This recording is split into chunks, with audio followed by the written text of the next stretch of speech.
Today's Ayurveda platform में आप सभी का स्वागत है। इसके पहले हमारा ये मराठी में इसका वीडियो मैंने थोड़ा बना के ऑलरेडी अभी वो रेंडरिंग में है। तो हम लोग टुडेज आयुर्वेदा एप्लीकेशन जो हमारा है उसका ये बैनर है, all in one app for to prepare the NTT में 2026 सेम हमारा 24 का था, उसी को हमने साल चेंज किया है। Learn more to get more knowledge, get it on Google Play Store. तो थोड़ा सा अनाउंसमेंट है, वो मैं कर देता हूँ, उसके बाद में हम लोग।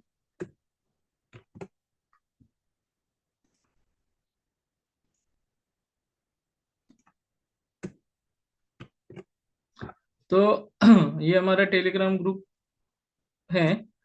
और आज 15 अगस्त 2025 नेशनल इंडिपेंडेंस डे की सबको हार्दिक शुभकामनाएं टुडेज आयुर्वेदा क्लासेस की तरफ से।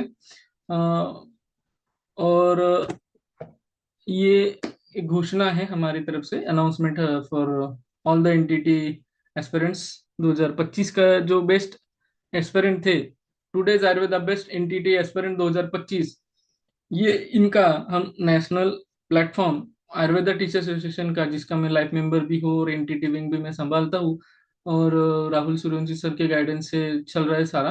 अम, इसके पहले भी वो अपने प्लेटफॉर्म पे प्लेसमेंट सेल में आए थे। तो इन इस प्लेटफॉर्म में 17 तारीख को आयुर्वेदा टीचर्स एसोसिएशन के बहुत बड़े मंच पे डॉक्टर नंदा जठार, जो हमारे 57 ईयर्स ओल्ड स्टूडेंट थे, जिन्होंने बहुत अच्छी तरह से with in a month super 30 हमारी जो बैच है उसका बहुत अच्छा रिजल्ट लगा, 90.90%।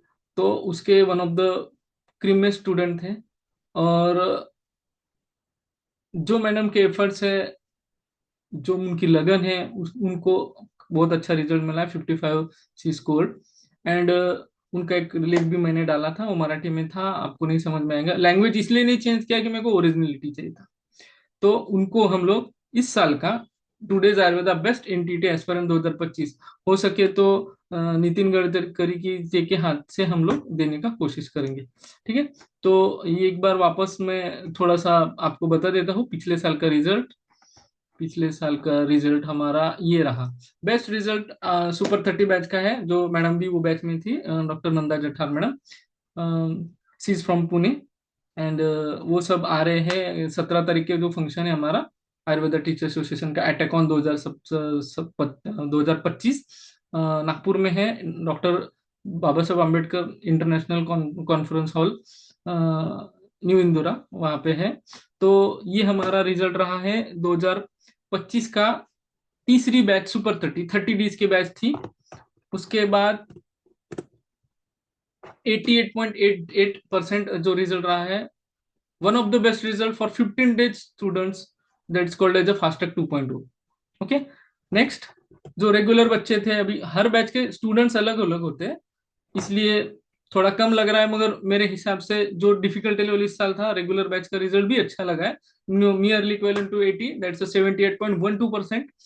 और इस बैच में एकदम स्टार्टिंग से, मतलब अ, दत्त जयंती के पावन अवसर पर इस बार चालू उस बार चालू किया था। अभी जन्माष्टमी, श्री कृष्ण जन्माष्टमी और 15 अगस्त, ये दोनों औचित्य का सामने नजर देखते हुए हमने आज चालू किया है, दैट मीन्स। और ये जो बैनर है तो, एक सेकेंड, हाँ, ये अवार्ड सिरेमनी में मैडम को मिलेगा। Ayurveda teachers association 7th national conference ATACON 2025, future avenues and the recent advances of Ayurveda. कौन कौन इसको एंडोर्स कर रहा है ये सब आपको पता है, लास्ट टाइम भी मैंने लेक्चर में बताया था। National commission of Indian system of medicine, that's the supreme court of our field. Then state council, that's Maharashtra council of Indian medicine. Host कौन कर रहा है? The Datta Meghe institute of higher education and research deemed to be university, Wardha की जो है वो। Inauguration function 17 तारीख को है, 17 अगस्त को। I am there. जो मिलना चाहते हैं पर्सनली वो मिल सकते हैं मुझे। तो 11 बज के से वो चालू होगा। कौन आ रहे हैं? तो माननीय मंत्री जी, minister of road transport and highway, government of India, mister honourable mister Nitin Gadkari साहब, ऑनरेबल मिस्टर प्रताप राज यादव साहब, union minister of state, ministry of AYUSH government of India, BL Mehra साहब, डॉक्टर बीएल मेहरा साहब, incharge chairman NCSM, doctor Suresh ji Sharma साहब, managing director of Shri Baidyanath Ayurvedic Bhawan private limited. और ये award show जो है वो नेशनल अवार्ड शो जो है वो, एक सेकेंड, टेलीग्राम का थोड़ा दिक्कत है, वो 4:30 बजे से चालू होगा। इनके भी बाकी लोग हैं, ऑनरेबल एडवोकेट आशीष जायसवाल साहब, ऑनरेबल मिस्टर सुधाकर आडबडे साहब, ऑनरेबल डॉक्टर गोविंद प्रसाद उपाध्याय साहब। और इनवाइटी कौन है? We all are invited by invitee called as Ayurveda Teachers Association, Dr. Baba Sahab Ambedkar International Convention Center, new Indira Nagpur, Maharashtra में ये कार्यक्रम होने जा रहा है। I am there for all the NTT aspirant, you can meet me personally and you can take a guidance from me that time also. Okay, so ये हो गया सारा। मैं अभी क्लास चालू करने जा रहा हूँ। ये रिकॉर्डेड सेशन इसलिए रखा है क्योंकि मुझे थोड़ा सा समय का ये फ्लेक्सिबिलिटी नहीं था, इसलिए। तो जब भी आप ये वीडियो देखेंगे you can ask me any doubt on WhatsApp, ठीक है। सो हम लोग चालू करते हैं। 2026 का जो प्रिपरेशन है वो हम ऐसे करने वाले हैं कि हम पहले डिसेक्शन करेंगे 2025 का पेपर, 2024 का पेपर, और फिर बाद में एक एक टॉपिक चालू करेंगे। 100 डेज की बैच रहेगी। और जिस तरह से हमारा लास्ट टाइम ये रहा है, प्रॉमिस रहा है, 100% रिजल्ट और 100% रिफंड एंड आपके 100% एफर्ट्स। तो एफर्ट्स के लिए आप रेडी रहिए, रिजल्ट 100% मिलेगा, आप 100% एनटीटी में क्वालिफाई हो जाओगे, इसी गारंटी हम लोग लेते हैं। उतने एफर्ट्स हम लोग डालेंगे, इसीलिए हम लेते हैं। ऐसा नहीं है कि मुंह में आई बात बोल दिए। इसमें ऐसा है कि एफर्ट्स उतने डालो कि आप बेस्ट को बेस्ट मिलेगा। Okay, so these are the things. Arrange the steps. पहला क्वेश्चन हम डिसेक्शन करने जा रहे हैं 2025 के पेपर का। This is day 1 of NTT में 2026 प्रिपरेशन। तो सेक्शन 1, क्वेश्चन नंबर 1, ये एक स्टूडेंट थी, उसने पेपर भेजा था, उसी को हमने आगे वही सीक्वेंस से फॉलो किया। तो आप भी इसी के साथ जुड़े रहिए और you are connected with me. कुछ भी डाउट हो व्हाट्सएप भी कीजिए, मैंने रिप्लाई नहीं किया तो मैं 1 2 3 4 घंटे या अगले दिन तक रिप्लाई कर देता हूँ, ठीक है। पहला क्वेश्चन है, arrange the steps of self directed learning method in hierarchical order. उसमें arrange the steps of self directed learning method in hierarchical order. पहला है इवेल्युएट द लर्निंग रेडीनेस, दूसरा है इस्टेब्लिश लर्निंग ऑब्जेक्टिव, तीसरा है participate in the educational procedure, चौथा है evaluate learning. तो choose the correct answer from the options given below. भी उन्होंने क्या आंसर दिए हैं? BCAD, ABCD, CBAD, DCA, DCBA। मैं वैनिशिंग पेन ले लेता हूँ। हाँ, वैनिशिंग पेन ऑलरेडी है। BCAD, ABCD, CBAD और DCBA। तो जो आंसर एनसीएसएम ने दिया, एनटीए ने दिया, वही हमारा भी आंसर था, ABCD। तो ये कैसे आया वो हम दिखाते हैं, आपको समझाते हैं। This is evaluate learning readiness, establish learning objectives, participation in the educational procedure, evaluate the learning.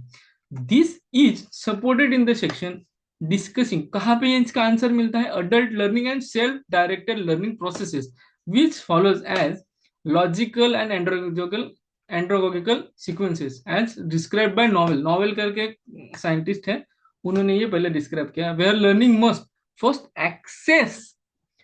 Assess if they are ready.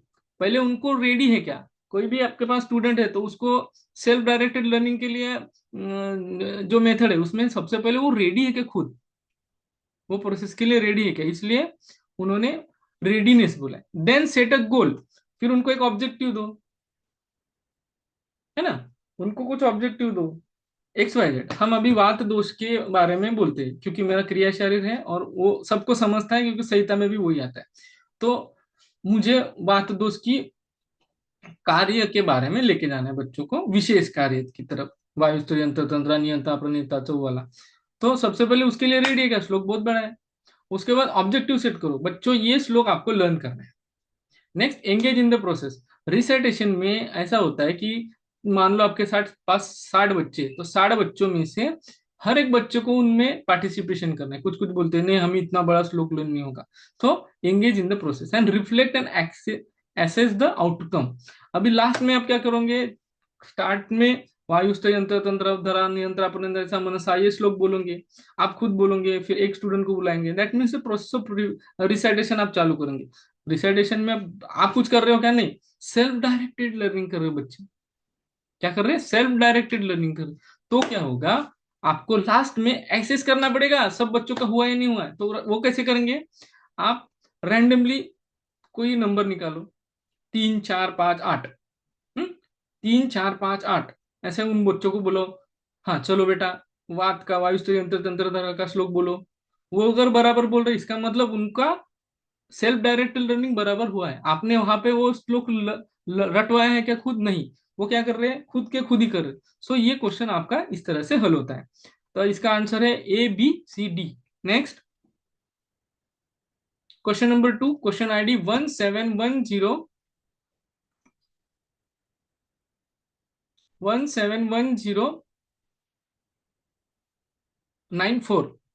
Marks 1। अभी इसका पहले क्वेश्चन का एनालिसिस ऐसा है, ये क्वेश्चन है हायर डिफिकल्टी लेवल का। टाइप ऑफ क्वेश्चन इज मेरे ख्याल से सीक्वेंसिंग, एंड इसमें नॉलेज ऐसा चाहिए कि प्रिसाइज नॉलेज चाहिए। थोड़ा सा भी नॉलेज में गड़बड़ हो गया तो मार्क्स नहीं मिलते। तो इस higher difficulty level. Second question is fill in the blanks, and वो आता है मिडिल लेवल का डिफिकल्टी लेवल है, इजी लेवल के डिफिकल्टी में। तो क्वेश्चन पढ़ते हैं। A teacher should present information to the learners clearly and in the systemic way and relate this new information or the concept to the things learners fill in the blanks। ठीक है, learner क्या करना चाहिए, already knows, don't knows, not willing to know and willing to know. Simple चीज है, already know जिसका answer है आपके मन में भी वही आता है जो हमारे मन में आता है, क्योंकि हमने वही पढ़े हैं। नेक्स्ट, इसका आंसर ये क्यों है, फिर एक्सप्लेनेशन ऐसा है, in the section of the classroom assessment and the effective teaching strategy जो सिलेबस था, it emphasizes to assess and improve the instruction faculty must clarify exactly what they want the student to learn। जो बच्चे क्या पढ़ना चाहते हैं इसके बारे में आपको पता चाहिए। Once teachers know their goal, उनको पता चल गया कि क्या गोल है, they must relate their new concept to the learners prior knowledge और एक्सपीरियंसेस। ओके, ये कहा दिया गया है, जब हम ऐसा रेफरेंस के साथ निकाले तो chapter number 2 teaching goals inventory में पेज नंबर 13 और 14 में ये आपको दिया गया है। सारे study material free of cost हमने प्लेटफॉर्म में अवेलेबल करवाया है सारे बच्चों को, मतलब आप कोर्स ले या ना ले आपको सारा स्टडी मटेरियल मिलेगा। उसमें चैप्टर 2 में ये दिया गया है, this reflects constructivist learning theory. Constructive learning theory के बारे में आगे हम पढ़ेंगे, which promotes building new knowledge on the learner's existing cognitive framework। तो ये जो चीज होती है, ये आपको धीरे धीरे जैसे जैसे हमारा सिलेबस जाएगा, मेरे ख्याल से टाइमलाइन ऐसा है, पहले हम लोग क्वेश्चन पेपर का डिसेक्शन करेंगे 5 6 करके, 10 15 लेक्चर में खत्म कर देंगे। Then we will start the each topic in both language, Marathi Hindi, Marathi में सेपरेट, हिंदी इंग्लिश में सेपरेट। आप अभी हिंदी और इंग्लिश वाला सुन रहे हो। तो क्वेश्चन नंबर 3 है, question ID 171001 according to the Oxford dictionary. अभी ये कैटेगरी भी fill in the blanks and simple. Simple मतलब इजी, 40 क्वेश्चन इजी आते हैं, 40 क्वेश्चन हार्ड मीडियम डिफिकल्टी के आते हैं, 20 क्वेश्चन ही खाली हायर डिफिकल्टी के आते हैं। तो इजी क्वेश्चन को इजी क्वेश्चन को टारगेट करो तो स्कोर अच्छा आएगा, स्कोर अच्छा आएगा तो क्वालिफाई हो जाएंगे। 50 is the magic number according to the Oxford dictionary. Impart knowledge और skill, gives instruction or relation, instill and inspire with ease। किसके लिए fill in the blanks, teaching learning. वापस हम लोग पेन ले लेते हैं, vanishing pen. Teaching, learning, training या ऑब्जर्वेशन। आंसर है टीचिंग, है ना। तो क्यों है टीचिंग, देखते हैं। The definition you are referring to is consistent with how teaching is described in both the source material and widely accepted the academic sources. अभी ये क्या है, डायरेक्टली उन्होंने ऑक्सफोर्ड डिक्शनरी का नाम लिया है. तो फ्रॉम द बुक कौन सा, Oxford dictionary. Teaching is the process of imparting knowledge, skill and values. It involves guiding and facilitating learning by providing experiences, resources and instructions. कहाँ है इसका source, chapter on teaching techniques, classroom assessment technique section में यहाँ पे मिलेगा. और उधर directly लिखा गया है, इम्पार्ट नॉलेज और द स्किल, गिव्स इंस्ट्रक्शंस और the lessons, instil and inspire with an idea of feeling. ये टीचिंग का है. तो सेकंड क्वेश्चन ऐसा खत्म हो जाता है. थर्ड क्वेश्चन, हाँ फोर्थ क्वेश्चन, आज 5 ही क्वेश्चन लेंगे, आगे का आगे नेक्स्ट लेक्चर में due to time constraint.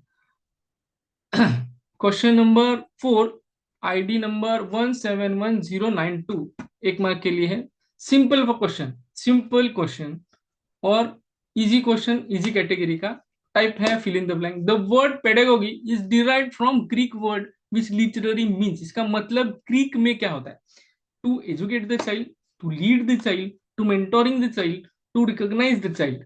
Answer is to lead the child. कैसे एक्सप्लेनेशन देते हैं हम लोग. In the section discussing origin of the word pedagogy, it state the term pedagogy is derived from the Greek word pedagogos. कौन सा word है, pedagogos. pedagogos का मतलब which means to lead the child. Reference कहाँ पे मिलता है, education terminology section में मिलता है, जो भी अपने रेफरेंस बुक है उसमें. सिंपल चीज है, पियर्स, वर्ड कौन सा था, पिया, पेडागोगस. तो पियर्स मतलब चाइल्ड एंड एगोस मतलब लीड. पियर्स मतलब पियर्स मीन चाइल्ड एंड एगोस मीन्स लीड. तो इसीलिए literally means the word pedagogy is derived from the Greek word which literally means to lead the child. ठीक है, hence pedagogy literally means to lead the child. Final answer is second option, to lead the child. Final question आज के लिए, question number 5. Question ID है 171017. अभी arrange the following characteristics of the programme learning in the correct sequence. Okay, तो ये question जो है ये हाईएस्ट डिफिकल्टी लेवल का है और type of question is sequencing. And जब भी सीक्वेंसिंग आता है तो आपको एक चीज ध्यान में रखना है, आपको आंसर जो है वो नॉलेज विथ प्रिसीजन. जैसा सर्जन कैसे कट करता है 1 mm 2 mm 3 mm 4 mm, उसको 1 mm करेगा तो भी प्रॉब्लम. जिधर 2 mm की जरूरत है, जिधर 2 mm की जरूरत है उधर 4 mm नहीं कट कर सकता. तो नॉलेज विद प्रिसीजन के क्वेश्चंस रहते और ये क्वेश्चंस सारे डेंजर रहते हैं. तो पहले क्वेश्चन पढ़ते हैं. Arrange the following characteristic of programme learning in the correct sequence. पहला है एक्टिव पार्टिसिपेशन, दूसरा है इमीडिएट, मतलब उन्होंने जो दिया immediate knowledge of process, small step, terminal behaviour and initial behaviour. Choose the correct answer from the options given below. उन्होंने sequence दिया है ECADB, BDCEA, second, third is ADECB, fourth is EBADC.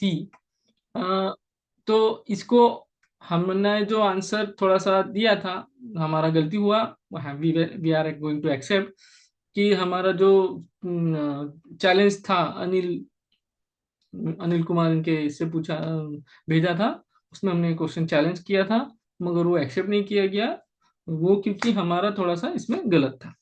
तो correct answer was ECADB. कैसे, सबसे पहले initial behaviour, starting point और the entry level behaviour of the learner. Next small step, content is presented in small and manageable amount unit. छोटे छोटे units में उनको ये करो. मैं अभी आपको एक्सप्लेन करता हूँ, पहले एक सीक्वेंस पढ़ते हैं, फिर हम लोग वाक्य के जो डिफरेंट डिफरेंट टाइप है, विशेष प्रकार, उनकी जैसे इंफॉर्मेशन हमें पढ़ानी है बच्चों को. As I am the teacher of Kriya Sharir, तो वो मैं बताता हूँ, आप दूसरा भी एग्जाम्पल ले सकते, एग्जाम्पल से अच्छा समझते. Next active participate, small step हो गया, present content is presented in small manageable unit.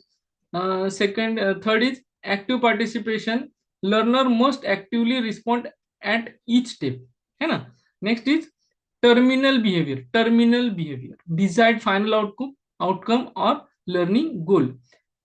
Last step is immediate knowledge of process. Feedback is given to right away after each responses. तो इसको मैं एक्सप्लेन करता हूं और आप आंसर देखते हो. पहला है initial behaviour. Programme learner first identify what the learners already knows. बच्चों को पूछो वाक्य के बारे में क्या पता है, तो वो बोलेंगे सर उसका गुण ऐसा होता है, तत्र वृक्ष लोगो शीतल खर सूक्ष्म चलो अनिला, और वात दिखता नहीं है, वात की खुशबू आ सकती है, पेट में गैस होते है उसको गैस बोलते हैं. तो वो हो गया यू शुड आइडेंटिफाई. बच्चों को वात के बारे में थोड़ा बहुत पता है. क्या पता है? थोड़ा बहुत पता है. तो that's called as a programme learner first identify what the learners already knows. उसको बोलेंगे early entry behaviour. Next, small steps. The material should be broken down and presented in small step, sequential step. तो सबसे पहले बच्चों को पढ़ाना है कि हम अभी वात के विशेष प्रकार देंगे. कौन से विशेष प्रकार? जो ग्रंथ में दिए. सिक्वेंशियल स्टेप मतलब कैसे? ऐसा नहीं अपान पहले पढ़ाएंगे, व्यान पहले पढ़ेंगे. जो भी सीक्वेंस है, प्राण व्यान उदान समान अपान, तो वो सीक्वेंस से पढ़ेंगे. छोटे छोटे पार्ट्स में उनको डिवाइड करेंगे. पहले पहले बच्चों को बोलेंगे आप ना 10 बच्चों को बोलेंगे आप प्राण के बारे में पढ़ो. फिर 10 बच्चों को बोलेंगे व्यान के बारे में. ऐसे करके प्राण व्यान उदान समान व्यान, प्राण व्यान समान उदान अपान, ऐसे सीक्वेंस से उनको ग्रुप्स में डिवाइड करेंगे. तो ग्रुप में डिवाइड करेंगे या टॉपिक को डिवाइड करेंगे. टॉपिक को डिवाइड किया तो प्राण के बारे में पहले पढ़ाना है. प्राण का कहाँ कहाँ रहता है, क्या क्या वो कार्य करता है, वो नहीं हो शरीर में तो क्या होता है, या उसके विद्ध लक्षण के बाद कौन से डिसीज होते हैं. तो presented in small and sequential step. Active participation. तो ये बच्चे क्या करेंगे, अरे सर कुछ नया पढ़ा रहे हैं, कुछ अच्छा पढ़ा रहे हैं, तो एक्टिवली पार्टिसिपेट करेंगे. Eight each step learner must participate actively. प्राण के बारे में भी उनको उतना ही अच्छे से ध्यान में रखना है, ध्यान के बारे में उतना ही अच्छे से रखना है. Usually by responding the questions और प्रॉम्प्ट्स. अभी उनको क्वेश्चन पूछना है. हाँ बेटा आपको ना उदान के बारे में पता चला, श्वसन प्रक्रिया के बारे में पता चला, अन्न अन्न ग्रहण के बारे में पता चला, बल के बारे में पता चला, ऐसा उनको पूछना है. तो क्वेश्चन पूछने के बाद क्या होगा, उनका पार्टिसिपेशन हो गया. Terminal behaviour. अभी पूरा वाद दोष पढ़ा के हो गया है. The learning process is design to guide and learner toward the final desire outcome. Desire outcome क्या है? 10 मार्क का या 15 मार्क का जो एलक्यू आता है वो उनको विशेष स्थान के हिसाब से लिखना है. तो ये हो गया final outcome. Next, immediate knowledge of process. Immediate knowledge process. After each step, the learner is provided with immediate feedback about their progress. हाँ अरे अभी आपका ना वाहन बयान हो गया, आप बयान का ऐसे क्यों लिख सकते हो, प्राण का बयान ऐसे क्यों लिख सकते हो. आपको फिर धीरे धीरे हर एक स्टेप, मतलब प्राण अच्छा हो गया, बयान अच्छा हो गया, प्राण अब प्राण अच्छा हो गया, उनका उनका श्लोक लर्न हो गया, उसके विद्या लक्षण हो गए, उनके दुष्ट लक्षण हो गए, उसका स्थान हो गया, है ना. पूरा स्थान उदान नासान अभी गला चेत वाक प्रयत्न प्रयत्न ऊर्जा बल वर्ण स्मृति क्रिया, यहाँ तक लर्न हो गया. इसका मतलब उनके स्मॉल स्टेप्स क्लियर हो गए. टर्मिनली भी पूरा आ रहा है. फिर उनको क्या करो, पूरा एलक्यू लिखने को दो. तो after each step the learner is provided with immediate feedback about their process. ये होता है आपको बच्चों को पढ़ाने का तरीका, called as a programmed learning. इसको बोलते हैं प्रोग्राम लर्निंग. ठीक है. Next, after each step the learner is provided with immediate feedback about their progress. तो इसीलिए अपना आंसर आता है ECADB. एक बार वापस से रिवाइज करते हैं. Initial behaviour, small steps, active participation, terminal behaviour, immediate knowledge of process progress. This aligns perfectly with the logical sequence of programmed instruction. Summary इसमें ऐसा है कि the correct answer is A because it follows the pedagogical progression. इसको क्या बोलते हैं? पेडागोगिकल progression. Access the starting ability, introduce learning and incremental step, require active learning responses, aim for the terminal goal and provide instant feedback at the each step. तो यहाँ पे हम लोग आज रुकते हैं. छठा क्वेश्चन मैं आपको एक्स्ट्रा दे रहा हूँ, ये पीडीएफ भी मैं आपके साथ साझा कर रहा हूँ. तो यहाँ पे आज का सेशन रुकते हैं. कुछ अपॉइंटमेंट्स इंपॉर्टेंट काम मुझे है, वरना ये लेक्चर में और लंबा ले लेता. अभी यहाँ पे रुकते हैं. मैं स्क्रीन बंद कर देता हूँ, आप मुझे देख पा रहे हैं. तो this is your today's Ayurveda platform and this is your host doctor Hiteshwar Lonare, और 15 अगस्त की आपको ढेर सारी बधाइयाँ। मिलते हैं जल्दी नेक्स्ट सेशन में। हम लोग पहले कोशिश करेंगे कि एनटीटी 25 का पेपर पूरा डिस्क्राइब डिसेक्शन करें, 5 5 6 6 जितना भी टाइम जैसे जैसे मिले उसके अकॉर्डिंगली। मोस्टली ये लेक्चर्स रिकॉर्डेड रहेंगे। लाइव लेक्चर्स मेरे ख्याल से पूरा होने के बाद जब नए टॉपिक चालू होंगे तो मैं लाइव लेक्चर्स लूंगा। उसका टाइम मैं एक दिन पहले डालूंगा। Registration are open. 7,000 का कोर्स है, रेगुलर वाला। रिपीटर वाला 5,000 का कोर्स है। और 7,000 का कोर्स इसलिए है कि उसको 100 बच्चों को हमने फ्लैट 777 777 रुपये का फ्लैट डिस्काउंट दिया है। जो भी बच्चे 100 बच्चे रहेंगे उनके लिए। और मई 2026 की एग्जाम के लिए बेस्ट ऑफ लक। जो भी बच्चों ने 1 2 मार्क्स से किया है वो मुझे संपर्क करें, उनको रिपीटर बैच में वही कंटेंट मिलेगा, खाली उनको प्रैक्टिस थोड़ा अलग तरीके से हम लोग करवाएंगे। सो मिलते हैं बहुत जल्द। Your host doctor Hiteshwar Lonare, and this is a 2 days Ayurveda NTT classes. Thanking you. और जो लोग 17 तारीख को मुझे मिलना चाहते हैं नागपुर में, वो अवश्य मिले। माननीय मंत्री गडकरी साहब के इनके हस्ते आयुर्वेदा टीचर एसोसिएशन का वो कार्यक्रम होने जा रहा है, एटाकॉन 2026। Thank you.